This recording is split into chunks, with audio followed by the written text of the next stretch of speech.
You know, one of the most important things that a Christian can learn to do is to say no to doing wrong, no to being guilt-tripped into doing things that you don't want to do. Say no to evil.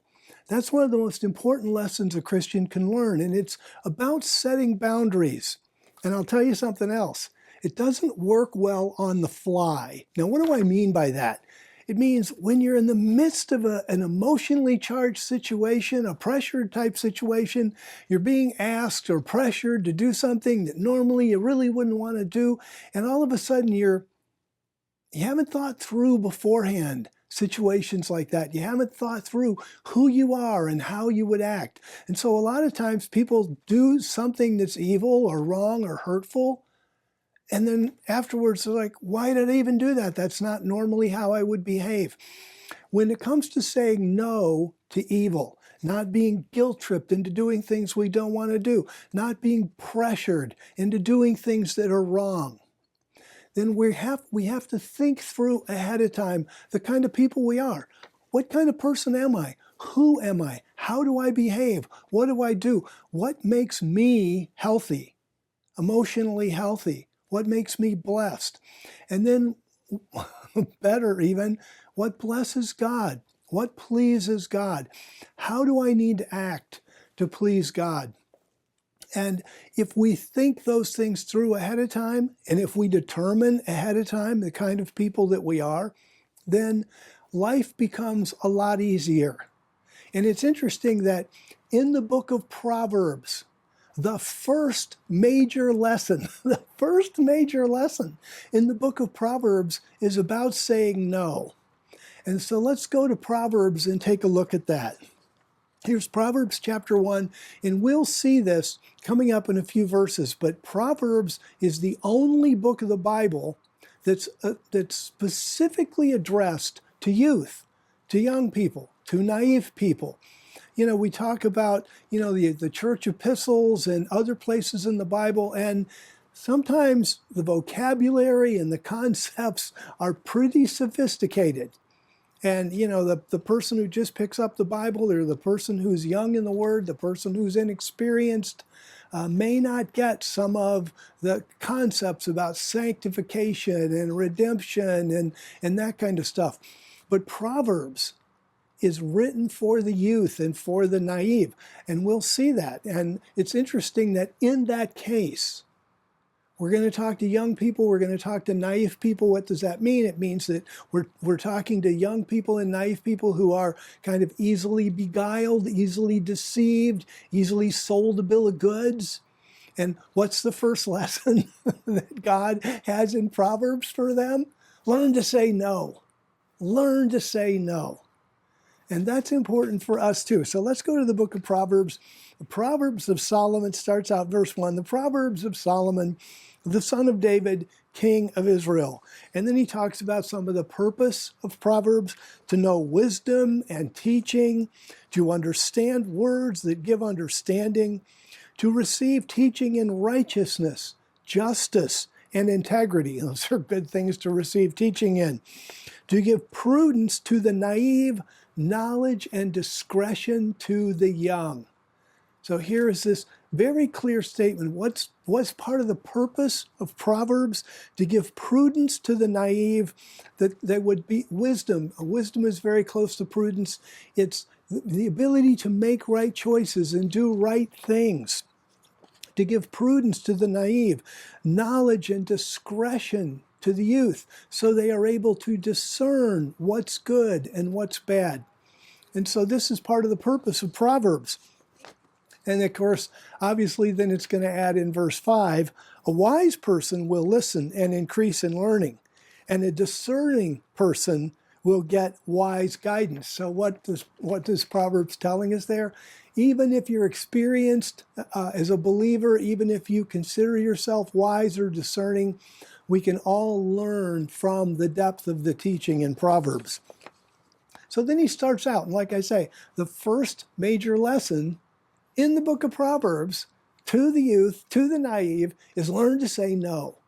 because setting proper boundaries, not being guilt-tripped into doing stuff you don't want to do, not being lured into evil is such an important thing for living a blessed and godly life. And so he starts out in verse 8 and he says, listen, my son. Now we started out by seeing that Proverbs is written to the youth, and here, just in this first lesson, he's going to repeat my son, my son, my son 3 times in verse 8, in verse 10, and verse 15. Because it's this wise old father who's teaching his son. Now, we today, looking back, know that daughters learned as well.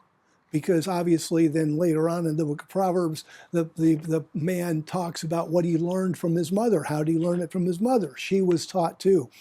But specifically in the biblical culture, the male children were going to step up into leadership in their community, in social things like that. And so the young men were specifically taught. That's why it repeats, my son, my son, my son. It's not to exclude women. It's just that men and women had different jobs or functions or responsibilities in that culture. And this was written 3,000 years ago. So that's what's going on there. So I like in verse 8 how he starts out, listen, my son. If you've got daughters, or children, listen, children, to your father's instruction. You know, obviously, again, later on in Proverbs, he's going to talk about learning from his mother. Here specifically, it's learning from your father. What's going on here? You know, there wasn't any internet to check for answers. I don't know the answer to that. I'll look on the all-knowing internet. You learn from people who were older, wiser, they experienced things. And so here's this father, and children can sometimes be hard of hearing. They don't listen to parents the best sometimes. And so the father speaks out and he says, listen, my son, to your father's teaching, and do not ignore the instruction of your mother. Like I said, moms would teach too. They knew too. Verse 9. Because this teaching, this instruction, they are a wreath of grace for your head and a necklace for your neck. Now, what's it mean? A wreath of grace and a necklace in that culture. First of all, it was both of them were a symbol of honor. You know, you see, for example, Daniel, when he was promoted in the kingdom of Babylon, got a chain or a necklace, if you will, around his neck. When Joseph was promoted in Pharaoh's kingdom, he got a necklace around his neck. So it was something that people saw. It was a mark of honor. When you are wise, when you live a wise life, when you learn to say no to evil and set up proper boundaries, and so your life is more peaceful, more controlled, more prosperous, it's attractive to people on the outside. They notice that just like they would notice a chain. And a wreath on your head, a garland, the same kind of thing. People would notice it. It shows there's honor there, there's authority there, and especially with the wreath, there was usually victory of some kind, like in the athletic contests in the Greco-Roman world, or in the military contests, the conquering general and the leaders and the conquering athletes, the winning athletes would get a wreath, which in 1 Corinthians chapter 9 is called a crown, but it was actually a wreath. So these are things when it says, the teaching, the instruction, it's a wreath of grace. It's a necklace. It's a chain of gold, if you will, or silver around your neck. These things were attractive to others. They were marks of honor, marks of accomplishment and victory.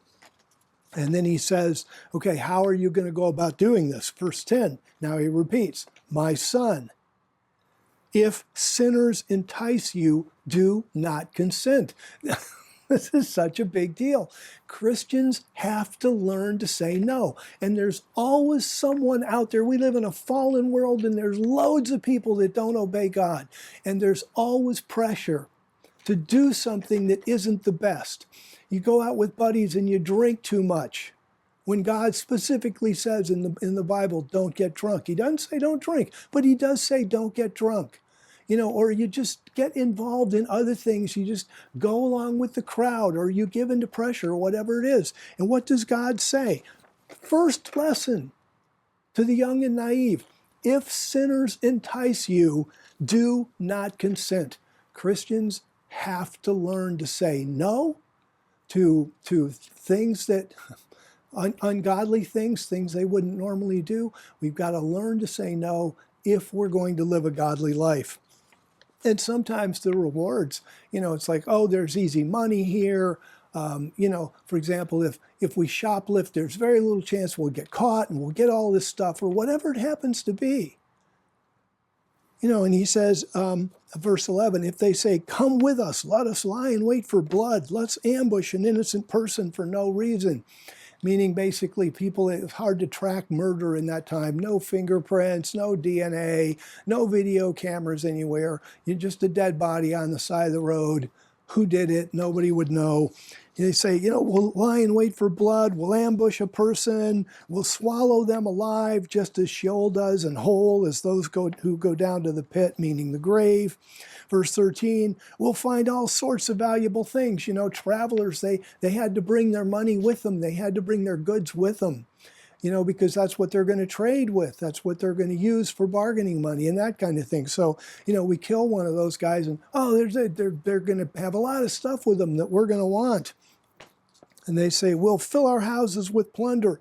Throw in your lot with us. We will all share the loot. Even if you're kind of lagging behind and you're not really super involved, we'll share all the loot with you. And here's the enticement. Again, it's going to be culture to culture. This is probably not what you or people are tempted with. Let's go kill somebody. But the point is, the principle is the same. We get tempted to do things we wouldn't normally do. So the line, if sinners entice you, do not consent. And how do you do that? You say no, hard and fast, no. Let your no be no and your yes be yes. Verse 15, my son, do not walk on the road with them, meaning don't go the way they're going. Keep your feet from their pathway, for their feet run to do evil, and they make haste to shed blood. Verse 17, for in vain the net is spread in the sight of a bird. And what does that mean? If you spread the net out while the bird's watching, you're not going to catch the bird. He says, in vain, if you want to catch birds, you don't put the net out while they're watching. But he says, with these evil people, they're dumber than birds. They're more ignorant than birds. Because you spread a net out for a bird, the bird doesn't get caught. But these people, he says in verse 18, they lie in wait for their own blood. God has said a day of judgment is coming. God has said he will repay people for their deeds. And in spite of that, with the net completely set out by God, they go charging off to shed blood and do stupid things anyway. And that's why we have to be wise and be able to say no. First lesson in Proverbs to the youth and the naive, learn to say no. These lie in wait for their own blood. They set an ambush for their own souls. Verse 19, this is the way of everyone who pursues unjust gain. It takes away the life of its owners. And then that ends the first lesson in the book of Proverbs to the youth and the naive. Let's learn from that. Even if we're older and wiser, we still learn from that. Set your godly boundaries. Know who you are. Know what you will do and what you won't do. And learn to say no. Hey, thanks for watching. We hope you enjoyed this video. Click the subscribe button below to follow us. And also, hit the notification bell so that you're notified when new videos are posted. And please check out our website for additional resources at spiritandtruthonline.org.